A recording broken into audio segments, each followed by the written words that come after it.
नमस्कार छात्रों, मैं विवेकानंद झा आप लोग का फिर से स्वागत करता हूं आपके अपने channel the great learning point में।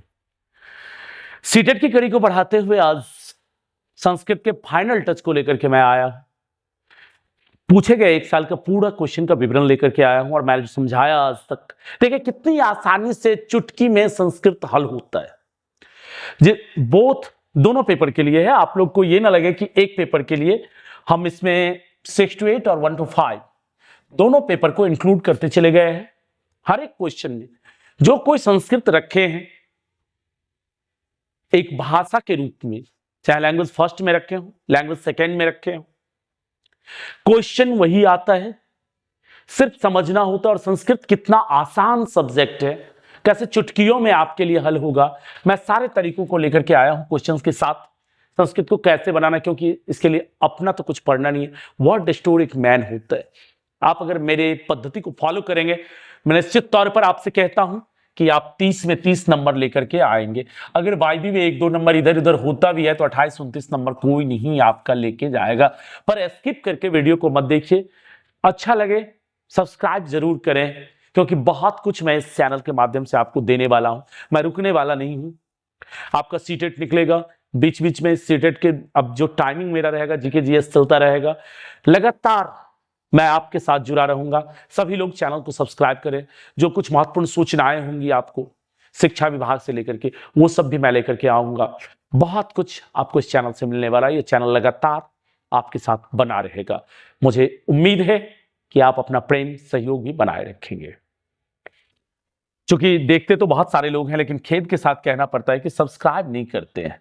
अगर सब्सक्राइब नहीं कीजिएगा तो मेरा मनोबल थोड़ा सा गिरता जाता है। भाई मेरे मनोबल को मत गिराइए, और मेरे मनोबल को गिराइएगा तो समस्याएं होती है यार। इतनी मेहनत करता हूं मैं आपके लिए, तैयार होता हूं, पढ़ाता हूं, आप पढ़ते भी हैं, तो सब्सक्राइब करने में मेरा क्या जाता है, शेयर करने में क्या जाता है? कुछ खर्चा हो रहा है क्या? ले लीजिएगा हमसे, मैसेज कर दीजिएगा मेरा खर्चा हो गया सर, हमको दे दीजिए। देखिए ठीक है, तो अब आज हम संस्कृत को शुरू कर रहे हैं। अब यहां पर मैं आप लोग को दिख रहा होगा कि गद्यांश से मैंने शुरुआत की है। चूंकि गद्यांश निश्चित है, अगर लैंग्वेज सेकंड में आप रखे होंगे तो दोनों गद्यांश रहेगा, अगर फर्स्ट में है तो एक गद्यांश एक पद्यांश होगा। अक्सर छात्र संस्कृत को सेकंड लैंग्वेज में ही रखते हैं, क्योंकि हिंदी हमारे साथ फर्स्ट लैंग्वेज में, हरफनमौला भारत की राजकीय भाषा, भारत की राजभाषा हमारे साथ है। तो सभी हिंदी भाषी प्रदेश के छात्र हिंदी को फर्स्ट लैंग्वेज, इंग्लिश या संस्कृत को सेकंड लैंग्वेज के रूप में लेते हैं, जिनको जो आसान लगता है। तो यहां मैंने बेस पेपर सेकंड को लेके किया है, लेकिन कुछ एक क्वेश्चन पेपर फर्स्ट के भी हैं। अब यहां पर देखिए, समय जाया ना करते हुए मैं आपके साथ जुड़ता हूं। पहले गद्यांश को समझाने की कोशिश करता हूं, और गद्यांश पर कैसे क्वेश्चन पूछते हैं, ट्रू द ट्रू। आप देख रहे हैं क्वेश्चन का ही मैंने कॉपी करके यहां डाला है, इसमें मैंने टाइपिंग नहीं की, क्योंकि आपको यह ना लगे कि अपने तरफ से कुछ, हाँ कुछ क्वेश्चंस मैंने 1-2 जोड़े हैं जरूर, लेकिन बाकी क्वेश्चंस आपका जो गद्यांश पूछा गया था और जो क्वेश्चंस पूछे गए हैं सीटेट के द्वारा, सीबीएसई के द्वारा जो ऑर्गेनाइज होता है सीटेट एग्जामिनेशन, उसके लिए तो मैं हूबहू लेकर के आपके लिए आया हूं और उसको समझाने की कोशिश। कितना आसान शब्द में कितना आसान लगता है, कहिएगा कि सिर्फ शब्द का अर्थ नहीं लगता, अर्थ लगाना ही मेन चीज है। अगर आपका अर्थ लग गया तो संस्कृत चुटकी में, अर्थ नहीं लगा तो फिर ये पहाड़ सा दिखता है। अर्थ लगाने की बात कोशिश हम करें। देखिए ध्यान से समझिएगा, संकेत में क्या कहता है, अधोलिखितम। अधोलिखितम का अर्थ होता है नीचे लिखे गए। गद्यांशम पठित्वा, गद्यांश को पढ़ करके, प्रश्नानाम, प्रश्नों का, कहां से कहां तक, 91 से 99 तक, विकल्पात्मक उत्तरेभ्य, विकल्पात्मक उत्तरों को में से उचितम उत्तरम चित्वा, उचित उत्तर चुन करके लिखत, लिखता, लिखे। क्लियर अर्थ लगा? अब आइए, बाघभट्ट विख्यात प्राचीन वैद्यराज। बाघभट्ट विख्यात प्राचीन वैद्यराज थे। सह सिंध प्रांते जन्म औलभत। सह मतलब क्या होता है? वह सिंध प्रांत में, सिंध राज्य में, प्रांत का अर्थ क्या होता है? राज्य। सिंध प्रांत में जन्म को प्राप्त किए। सह आसीत पंचमे शतके, वह थे 5वीं शताब्दी में। पंचमे शतके, 5वीं शताब्दी में। तेन, उनके द्वारा, आयुर्वेद शास्त्र में विपुलम संशोधनम कृतम, विशाल संशोधन किया गया। तेन लिखितस्य, उनके द्वारा लिखित, ग्रंथस्य नाम, ग्रंथ का नाम, अष्टांग संहिता इति, उनके द्वारा लिखे गए ग्रंथ का नाम क्या है? अष्टांग संहिता। किसने लिखा? बागभट्ट ने लिखा। यह हम पढ़ करके अर्थ लगाते जाएंगे। गद्यांश को पहले क्लेरिफाई करेंगे, पूरे तौर से उसको पढ़ेंगे। अद्यापि सह ग्रंथ प्रमाणभूत मन्यते, अद्यापि, तभी से लेकर अभी तक भी, वह ग्रंथ प्रमाणभूत मन्यते, प्रमाण के रूप में माना जाता है। तिब्बते रामेश्वर पर्यंतम तत्स्वीकृति प्रसृता, तिब्बत से लेकर के रामेश्वर पर्यंत तक उनकी कृति प्रसरित हो गई, फैल गई। एतं ग्रंथम अधिकृत्य अद्य यावत 29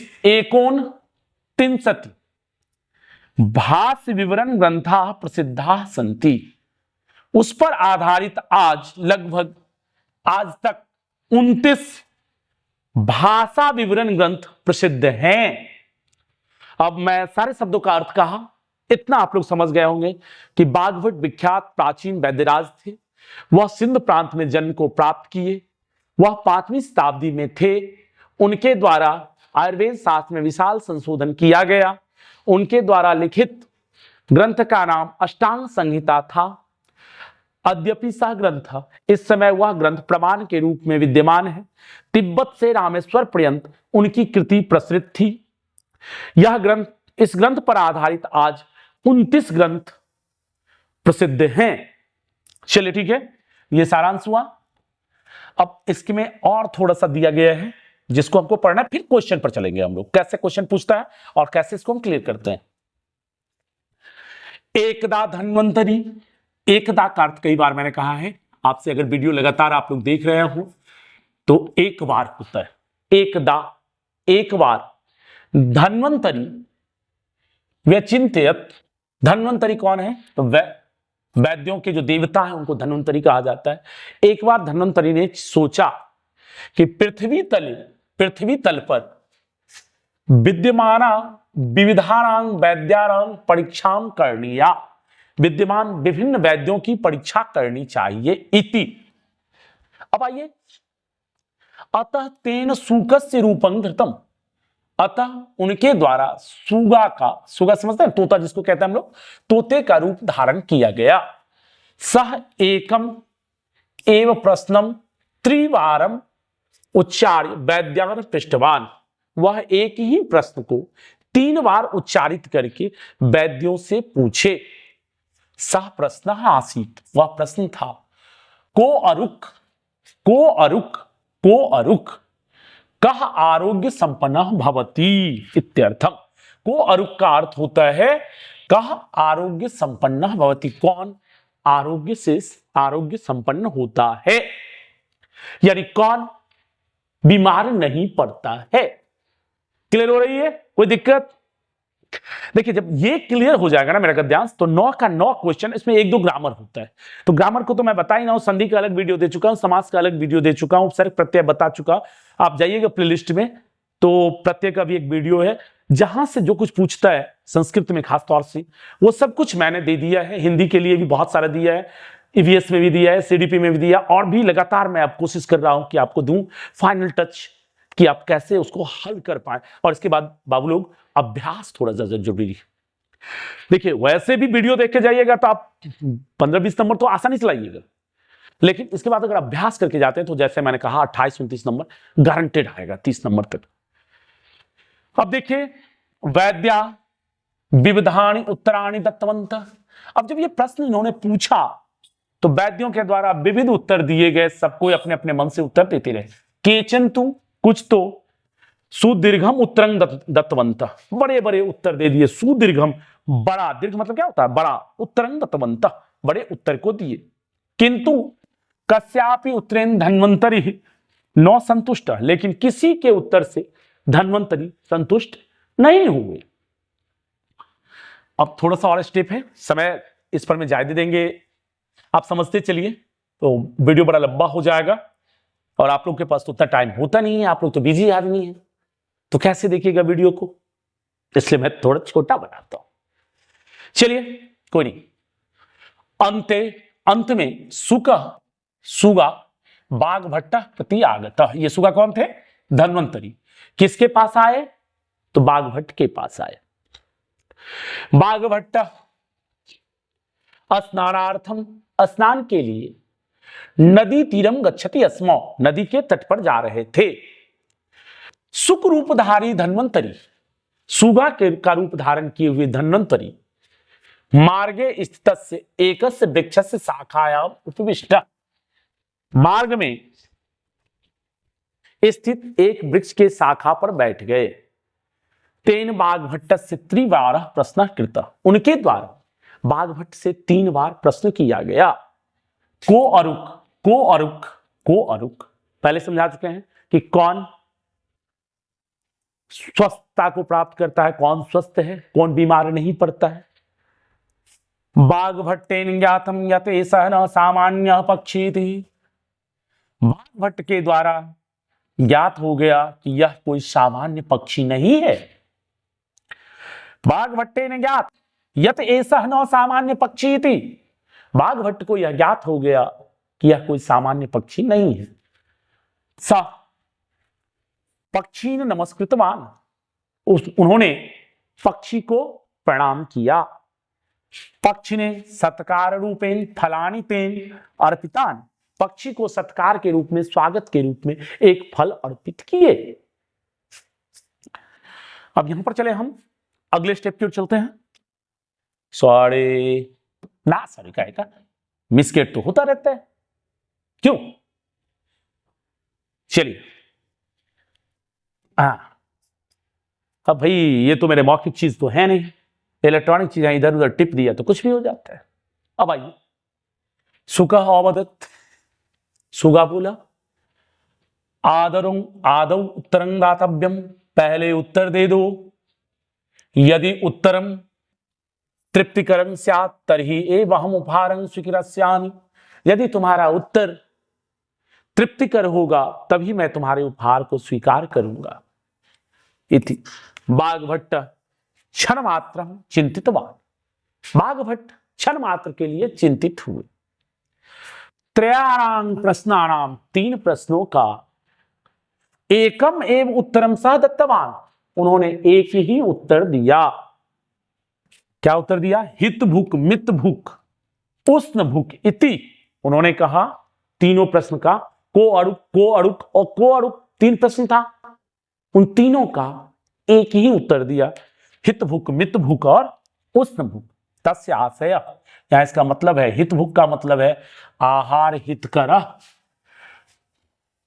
आहार, हित भूक का मतलब आहार, मित भूक का मतलब हितकर, और उसके बाद मित रूप उष्ण च भवेत, और वह हितकारी हो और उष्ण हो, गर्म। बाघभट्ट से उत्तरेण सुका संतुष्ट अभवत, बाघभट्ट के उत्तर से वो जो सुगा रूपी धन्वंतरी थे वो संतुष्ट हो गए। सह उपहारं स्वीकृतवता ततः निर्गच्छता, उन्होंने उनके उपहार को स्वीकार किया जो फल दिए थे और वहां से चले गए। अब ये तो आपके गद्यांश तो समझ गए होंगे हमारे ख्याल से, क्योंकि अगर दोबारा मैं करता हूं तो टाइम ज्यादा वेस्ट होगा और कोई फायदा नहीं है। आप लोग गौर से देखे होंगे, समझ गए होंगे, नहीं तो बैक कर लीजिएगा, देख लीजिएगा। आपके पास तो ऑप्शन है भाई, अगर ऑफलाइन होते तो फिर से समझाना पड़ता, ऑनलाइन है आप लोग तो ऑप्शन है कि बैक कर करके देख लेंगे, नहीं समझे तो। अब आइए, क्वेश्चन आता है पहला, अष्टांग संहिता ग्रंथधारेण कति भाष्य विवरण ग्रंथा प्रसिद्धा। तो मैंने क्या कहा था, जो 29 ग्रंथ हैं, 29 के लिए एक ओम त्रिंशति भी होता है शब्द और नवविंशति भी होता है। ग्रंथ कितने थे हमको पता है, 29, हमने पढ़ा है अभी। तो उसके लिए शब्द देखे थे नवति, नहीं होगा, 90 होता है। एकोनविंशति 19 होता है, नव मतलब 9 होता है, इसका मतलब 90 हो जाता है।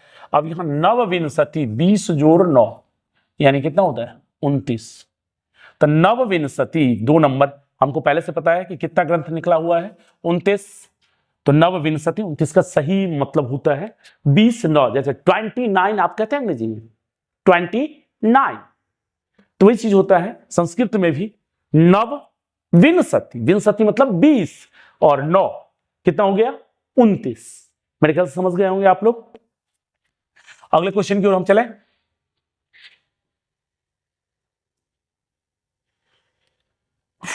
क्वेश्चन सब आसान है, अगर गद्यांश को देखें तो एकदम बनता जाएगा। वैद्यानां परीक्षां कर्तुं धन्वंतरि कस्य रूपम धृतम्।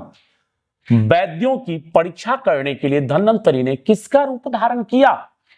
ऑप्शन मनुष्य, सूकस्य, सुना, कीटस्य। अब इसका अर्थ बताना, मनुष्य से मनुष्य का, सुना मतलब सुन का, कीट मतलब कीट का, लेकिन आपको पता है किसका रूप धारण किए थे? सुगे का, तोते का। तो सुकस्य रूप धारणम कृतवन्तः, यानी 2 नंबर इसका आंसर हो गया सुकस्य। ऑप्शन आपको मिल रहा है। ऑप्शन नहीं मिलता तो कोई समस्या थी, डायरेक्ट गद्यांश से पूछा जा रहा है तो इसमें कोई समस्या नहीं होनी चाहिए मेरे ख्याल से, है क्या? कमेंट कीजिएगा। चलिए ठीक है, अगले क्वेश्चन की ओर। को अरुक इति अत्र संधि विच्छेदः कथम। को अरुक, को अरुक, मैंने इसको यहां तोड़ा है, ये अवग्रह में परिणत हो गया। ये होता है पूर्व रूप संधि। पूर्व रूप संधि, स्वर संधि का एक भेद है पूर्व रूप संधि। इसमें नियम क्या है? एकार और ओकार के बाद यदि अ आता है तो अ का परिवर्तन अवग्रह में हो जाता है, ठीक है। लेकिन ओकार कैसे बनता है? तो अ जोड़ उ से बनता है।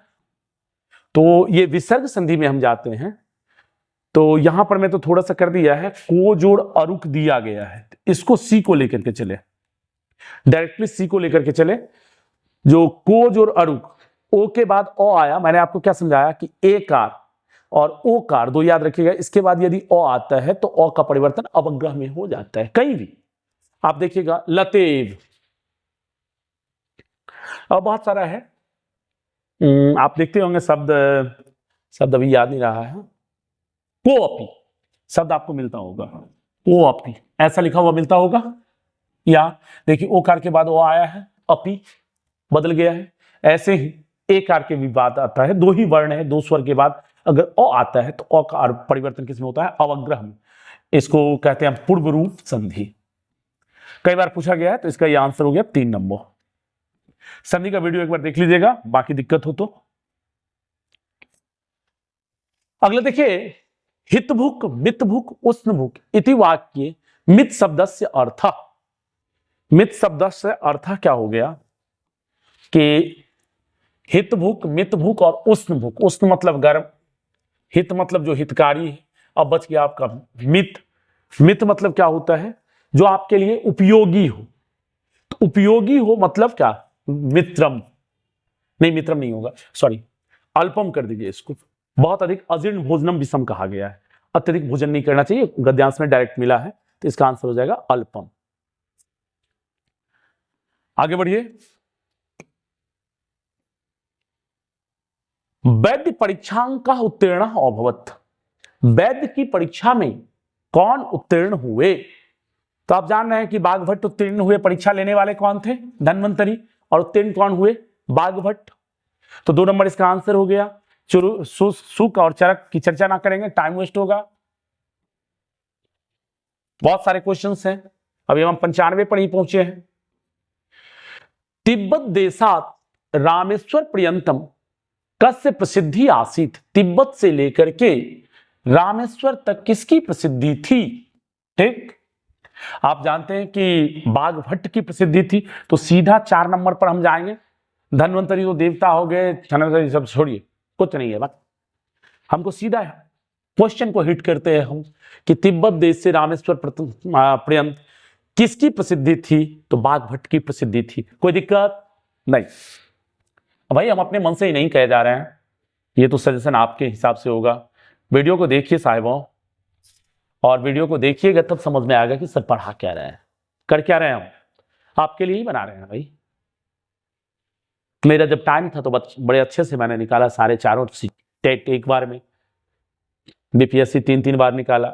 जो जैसे करना था मैं कर चुका हूं, अब आप लोगों के लिए हूं, जो मेरे अंदर है वो लेते जाइए। उस भूख इति समस्त पदस्य विग्रह कथम स्यात्, उस भूख इस समास पद का विग्रह, तो उष्ण भूख, भूख मतलब भुक्त होता है, भुक्ते ये उपपद तत्पुरुष समास हो गया, उष्णम भुक्ते इति 1 नंबर हो जाएगा। समास को कभी वीडियो दिया गया है, देख लीजिएगा, उसमें पूरे डिटेल मैंने दे दिया है। देखिए ग्रामर का क्वेश्चन भाई एक बार में बताने से आप नहीं क्लियर होगा, एक चीज मैं अभी यहां क्लियर कर दूंगा, क्योंकि ग्रामर को डीप जानना होगा, सब बदलता रहता है बिना डीप जाने, इसलिए मैंने पार्टिकुलर ही समास का, संधि का, सबका वीडियो बना दिया है। और आप देख रहे हैं कि क्वेश्चंस डेट सीटेट के पूछे गए, मैंने कॉपी पेस्ट किया है, बस टाइपिंग नहीं की है यहां, कि आपको संशय ना हो, लगे कि भाई ये पूछा जा रहा है, ये पूछा गया क्वेश्चन है, सर अपने मन से नहीं दे रहे हैं, और बहुत पुराना क्वेश्चन भी नहीं है, आप अगर प्रैक्टिस से बनाए होंगे तो मिला भी होगा। इसको एक आधार लिया है मैंने, ये नहीं है कि देखिए मैं ये नहीं कह सकता कि यही क्वेश्चन पूछेगा, लेकिन एक आधार लेकर के मैं चला हूं। अगला, कस्मिन् क्षेत्रे बाघभट्ट प्रसिद्ध आसीत, तो किस क्षेत्र में है, तो वैदिकी के क्षेत्र में थे, वैद्य थे वो, ज्यादा डिस्कस करने की जरूरत नहीं है हमको। व्याकरण क्षेत्र, कृषि क्षेत्र, वाणिज्य क्षेत्र तो बिल्कुल पहले से ही खत्म है भाई, यहां वैद्य की चर्चा है, तो एक ले लीजिए इसको, वैदिकी क्षेत्र। आगे आइए, अष्टांग संहिता इति कस्य शास्त्रस्य ग्रंथ, अष्टांग संहिता किस शास्त्र का ग्रंथ है, तो वैदिकी शास्त्र का, क्लियर, वैदिकी शास्त्र से, हमको ऑप्शन देखना ही नहीं है। जब गद्यांश समझ में आ गया, उससे रिलेटेड क्वेश्चन है, क्वेश्चन समझ में आ रहा है, तो हम कितना टाइम वेस्ट करेंगे इस पर, मैं ऑप्शन को पढ़ के करना नहीं है, क्योंकि समय भी तो मेंटेन करना है, शिक्षण में उतना टाइम लगेगा, क्योंकि उसको 2 बार पढ़ना पड़ सकता है। हाँ मेरे भाइयों आ जाइए, शिक्षण की चर्चा की मैं, शिक्षण आ गया, क्या बात है, आ गया शिक्षण, तो आ गया। लुक एट क्वेश्चंस, व्याकरणम पठितुम निम्नलिखिते सुखः प्रभावकारी मार्ग, व्याकरण को पढ़ने के लिए कौन सा प्रभावकारी मार्ग है। मैंने कई दिन आपको वीडियो, अगर मेरा वीडियो सारा देखे होंगे आप लोग, तो मैं लगातार कहा व्याकरण को कैसे पढ़ाया जाता है, तो संदर्भ के अनुसार, एकदम हरफन वाला जवाब है, संदर्भा अनुसार, तो संदर्भ के अनुसार अब इसको पढ़ करके हमको देखना है कहां आ रहा है। आदो व्याकरण नियमानां पठनं पश्चात उदाहरणम, पहले व्याकरण के नियम को पढ़े, उसके बाद उदाहरणों को दें, ये तो अलग कक्षा हो गई, नहीं हुआ, ये आंसर गलत हो गया। पाठस्य अनुवाद समय व्याकरण नियमानां पाठनम, पाठ के अनुवाद के समय में व्याकरण नियमों को पढ़ना, ये भी गलत है। एकस्य विशिष्ट व्याकरण पुस्तकस्य आधारेण व्याकरण पढ़ना, एक विशिष्ट व्याकरण के पुस्तक के आधार पर व्याकरण को पढ़ना कभी नहीं सीखेगा, राटू तोता हो जाएगा। ये तीनों नियम जो है, देखिए साइकोलॉजी के हिसाब से देखना है, कोई व्याकरण का टॉपिक अगर लाया जाता है, आप देखिएगा बच्चों की किताबों में ऊपर दिया गया व्याकरण का नाम और नीचे उसके परिवेश से जुड़ी बातों को देकर के समझाया जाता है। टीचर का काम है उसको एडजस्ट करना, संदर्भ के अनुसार से समझाना, हमेशा याद रखिएगा। अब वो टाइम नहीं रहा कि मैं डीप चलूं, अब मैं आपको सीधा पॉइंट पर लेकर के चलता हूं कि ये ट्रिक है आपका कि व्याकरण को पढ़ने के कैसे पढ़ाया जाना चाहिए, प्रभावकारी मार्ग कौन सा है, तो संदर्भ के अनुसार से, कहां से, संदर्भानुसार व्याकरणम ये नियमान आविष्कार भवित, संदर्भ के अनुसार व्याकरण को पढ़ना जिससे नियमों को निकाला जा सके, नए नियमों को बनाया जा सके। तो इसका 4 नंबर आंसर होता है, क्लियर है 4 नंबर, आपको दिक्कत नहीं हुई होगी। क्वेश्चन को देख लीजिए, और बहुत सारे इससे रिलेटेड क्वेश्चंस आपको मिले भी होंगे, प्रैक्टिस अगर कर रहे होंगे तो, और करिए निश्चित मेरे भाइयों, करिए। अब आइए अगले क्वेश्चन की ओर, रुकवाइए।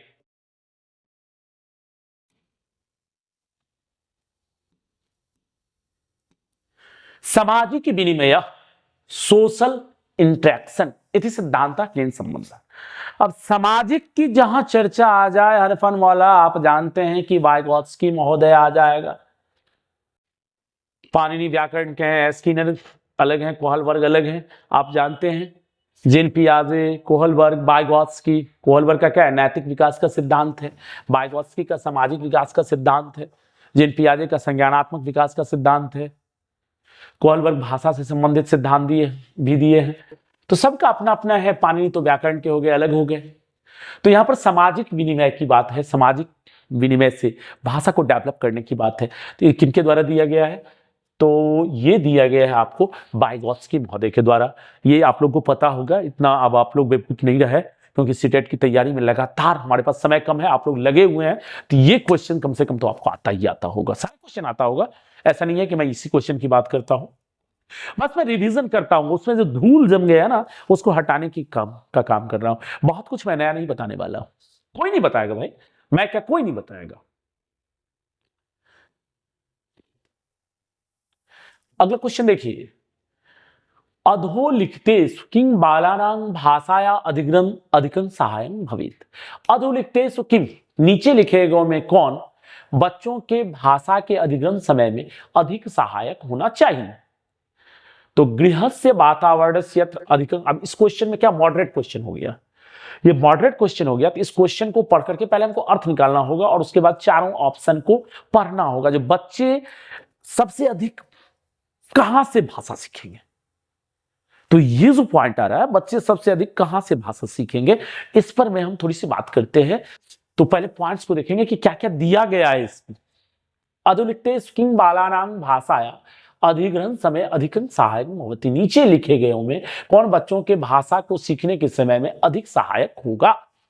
तो देखिए, गृहस्य वातावरणम यत् अधिकं भाषितुं बालाय अनुमति न दीयते। घर का वातावरण जहां अधिक भाषा को बच्चों की अनुमति नहीं दी जानी चाहिए, तो भाषा का प्रयोग ही नहीं करेगा बच्चा, तो सीखेगा खा।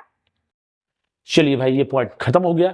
गृहे परिसरे च ज्येष्ठानां वार्तालापस्य श्रवणम।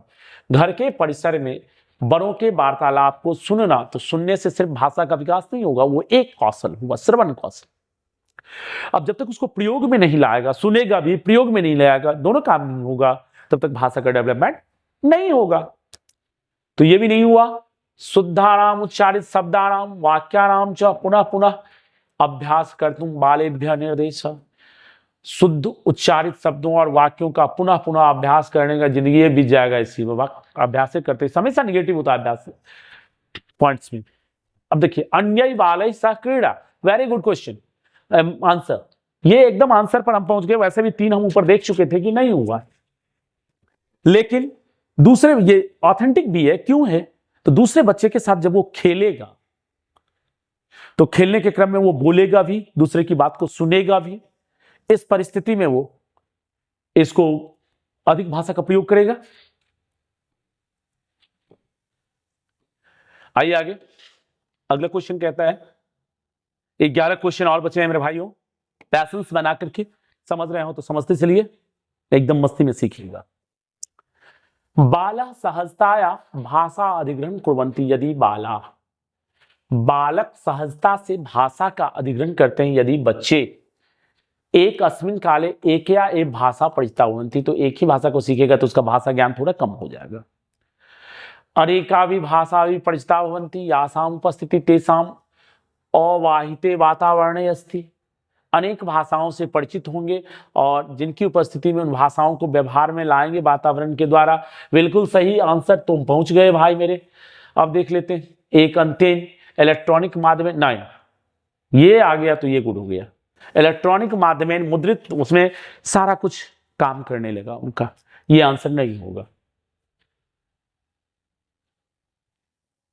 आंसर यहां आ गया, जो एक किसी इलेक्ट्रॉनिक माध्यम में मुद्रित प्रसार माध्यम में परिवेष्टि भवति। जब कहीं इलेक्ट्रॉनिक माध्यम होता है, जैसे मान लीजिए कि उसको विजुअलिटी और उसमें सब इंद्रियां सक्रिय हो जाती है। सिनेमा दिखा रहे हैं हम किसको, तो सिनेमा की भाषा तुरंत उसके दिमाग में फिट बैठता जाता है, ध्यान इधर उधर भागेगा ही नहीं, वो एकदम समझेगा कौन क्या बोला, डायलॉग फट से सरासर उसको देखे तो झुकेगा नहीं, साला करने लगता है फटाफट।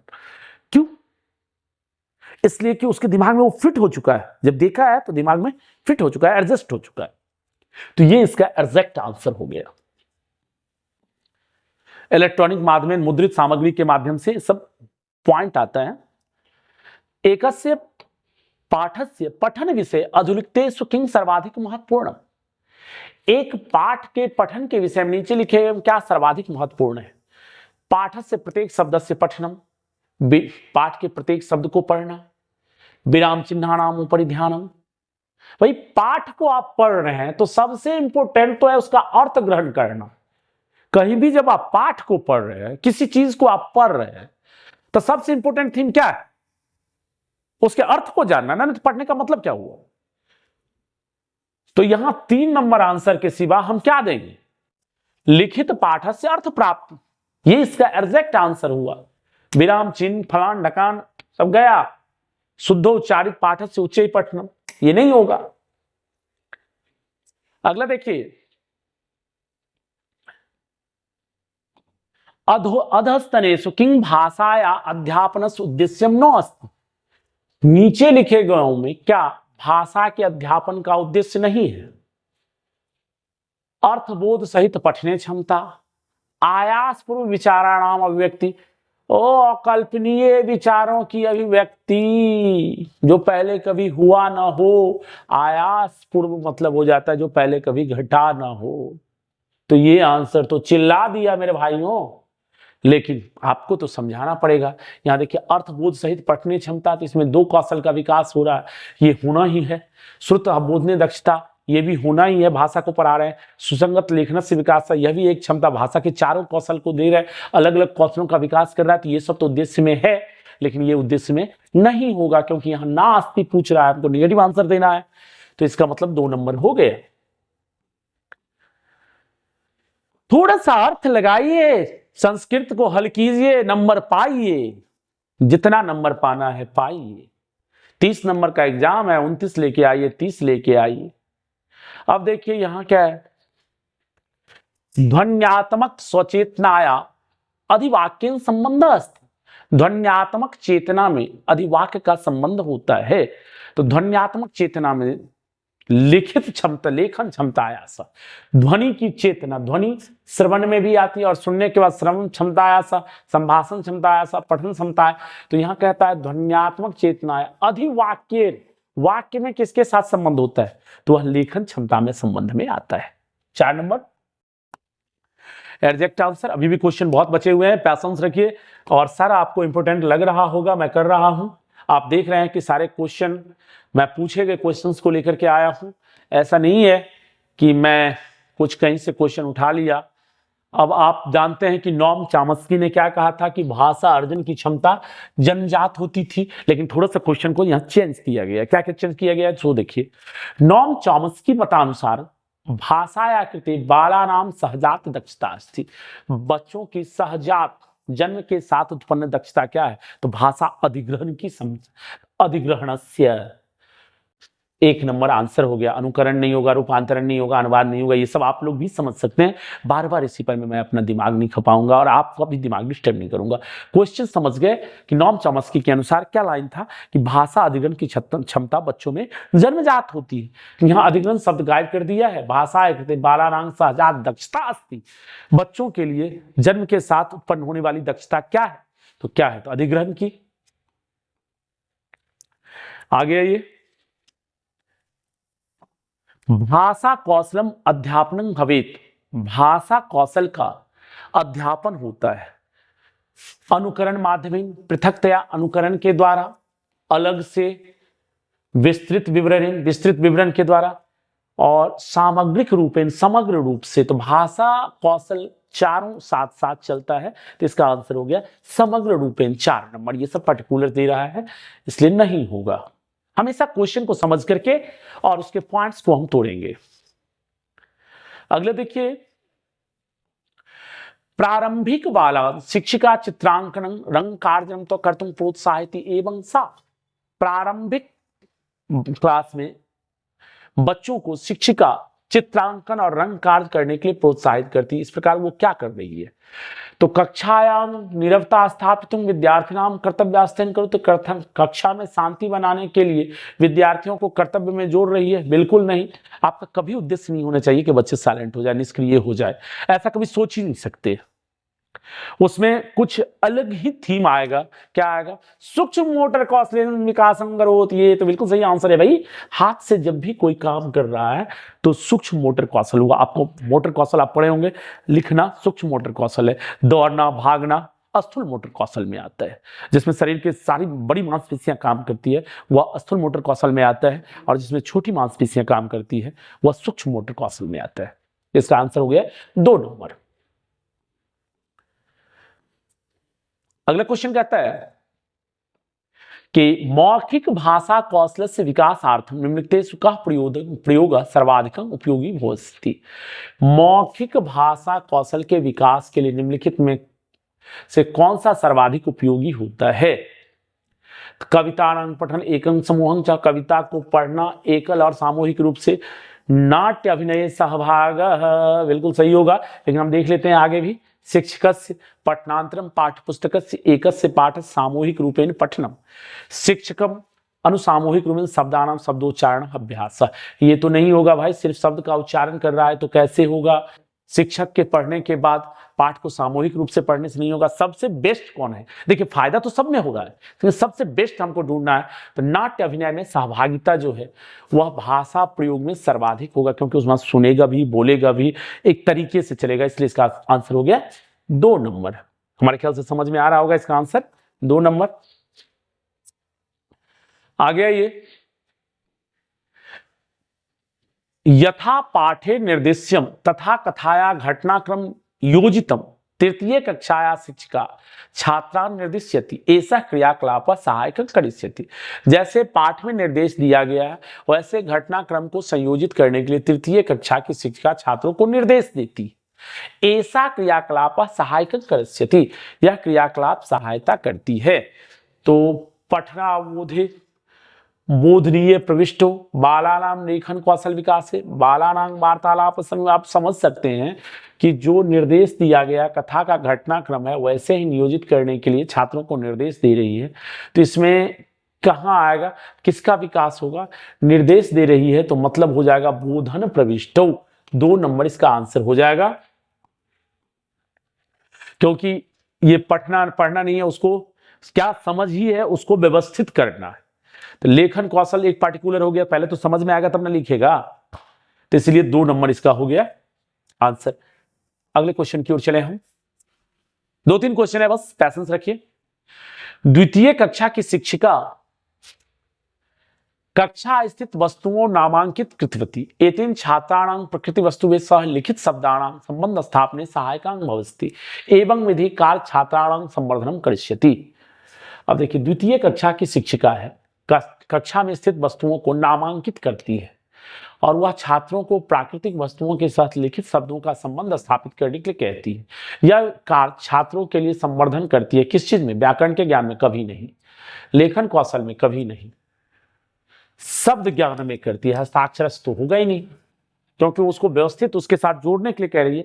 तो ये शब्द के ज्ञान में, क्योंकि क्या शब्द किसका है, क्या मतलब होता है, वो उसके साथ व्यवस्थित करेगा। तो यहां शब्द ज्ञान 3 नंबर इसका आंसर एक्यूरेट हो जाएगा।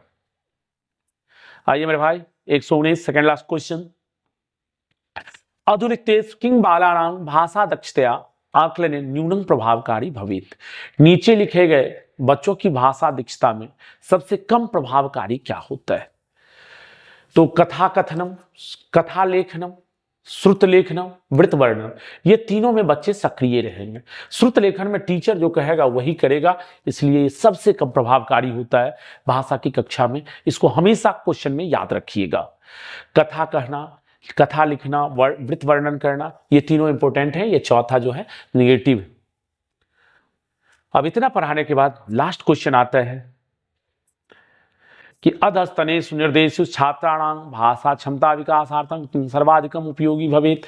इतना पढ़ाने के बाद मैं इसका आंसर नहीं दूंगा, मैं हिंदी बता करके छोड़ दूंगा और आप इसका आंसर हमें कमेंट में देंगे। देखिए नीचे लिखे गए निर्देशों में छात्रों की भाषा क्षमता विकास के लिए क्या सर्वाधिक उपयोगी होना चाहिए। भवतः प्रिय पुस्तकेषु एक तमस्य नाम वदतु। आप अपने एक प्रिय पुस्तक का नाम बोले। रोचते इति पद प्रयोज्य एक वाक्य निर्मातु। रोचते इस पद से एक वाक्य का निर्माण करें। भवतः मातुश्च मध्य एक संवादम लिखित। आप अपने और माता के बीच एक संवाद को लिखें। स्वपाठ या कवि नाम लिखो तो अपने पाठ के कवि का नाम लिखें। अब आप समझ सकते हैं, मैं तो समझ रहा हूं, मुझे हंसी भी आ रही है, लेकिन कहां से आंसर होगा, कौन सा आंसर होगा, आप देख करके बताइएगा, कमेंट में कीजिएगा। ठीक, अगर वीडियो अच्छा लगे लाइक से सब्सक्राइब कीजिएगा। आज के लिए इतना ही, धन्यवाद, फिर मिलते हैं अगले वीडियो में।